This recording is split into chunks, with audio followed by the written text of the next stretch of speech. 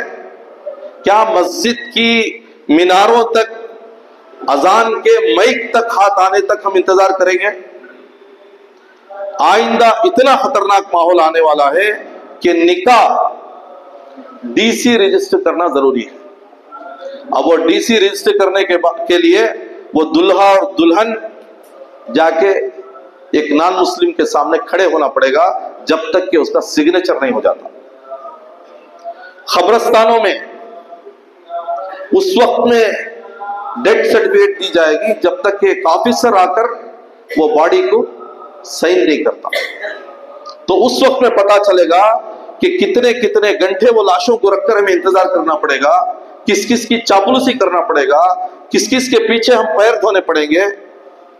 اسی لیے موجودہ حالات میں جو ملت کا اثاثہ علماء اکرام ہیں، مفتیان اکرام ہیں، مشائخین ہیں، مساجد کے درگاہوں کے ذمہ دار ہیں، ان تمام کی عزت کرتے ہوئے، ان تمام کے ماتحت میں رہتے ہوئے ہمیں ایک ایکشن پلان تو بنانا ہے۔ میں امید کرتا ہوں کہ آئندہ 13 تاریخ کو ہونے والے جو بھی مہم ہے اس میں بھی آپ شرکت کریں گے، اور پھر یہ مہم کو ابھی تو شروعات ہے، اسے بہت لمبا لے کے جانا ہے، اسے لڑائی اس وقت تک لڑنا ہے جب تک کہ ہمیں کامیابی نہیں ملتی۔ یہ جو وقف ایکٹ کو، وقف بل کو ہمیں چھیڑا جا رہا ہے، یہ 2 نمبر کا شہری بنانے کی ایک سازش ہے۔ چونکہ ہم غریب ہونے کے باوجود بھی ہم اپنے آبا و اجداد کے بارے میں بول کر طاقتور بن جاتے ہیں، ہم جھوپڑی میں رہتے ہوئے بھی مسلمانوں کی پراپرٹی 3 نمبر پر ہے بول کر سر اٹھا کے جیتے ہیں، وہ بھی ہمارے سے نکال کر ہمیں ایک عام شہری، 2 نمبر کا شہری جس کے پاس ڈی ایل نہ ہو، راشن کارڈ نہ ہو، ووٹر آئی ڈی نہ ہو، ہیلتھ کارڈ نہ ہو، تعلیمی قابلیت اگر وہ محنت کر کے پڑھ بھی لے تو اسے جو ہے وہ ریزرویشن نہ ہو، اس قسم کا ایک ماحول بنایا جا رہا ہے۔ آئندہ صرف 70 سال میں یہ حالت ہندوستان کی ہو گئی ہے تو ہم تو جینا ہزاروں سال ہے۔ میرے بچے، آپ کے بچے، پھر ان کے بچے، پھر ان کے بچے، ان کے بچے۔ ابھی اذان کا مسئلہ آ گیا، اسکارف کا مسئلہ آ گیا، وقف پراپرٹیز پر آ گیا، ٹوپی داڑھی پہ آ گیا، تو پھر 100 سال کے بعد کیا ہوگا؟ 200 سال کے بعد کیا ہوگا؟ کون سی مینار اور خبر پر ہتھوڑا پڑے گا؟ اس سے بہتر ہے کہ ہم اب کھڑے ہو جائیں۔ اب ماحول ہے، اب قانون ہے، دستور ہے، ایک دوسرے کا اتحاد ہے، ایٹ لیسٹ ایک فکر ہے، کچھ تو نالج ہے۔ تو ایسے وقت میں کھڑے ہونے کی بہت بڑی ذمہ داری ہے۔ میں امید کرتا ہوں ایسے تقریباً ہر شہر میں ہم پروگرام کر رہے ہیں، ہر اسمبلی لیول پر ہمارا پروگرام ہو رہا ہے، ہر ڈی سی آفس، تعلق آفس کے سامنے ہمارا پروٹیسٹ ہو رہا ہے، اور رجسٹر پوسٹ کر رہے ہیں۔ جو ہو سکتا ہے وہ کر رہے ہیں، آپ بھی کیجئے، دعا کیجئے کہ اللہ تعالیٰ تمام پریشانیوں کا حل کرے۔ شکریہ۔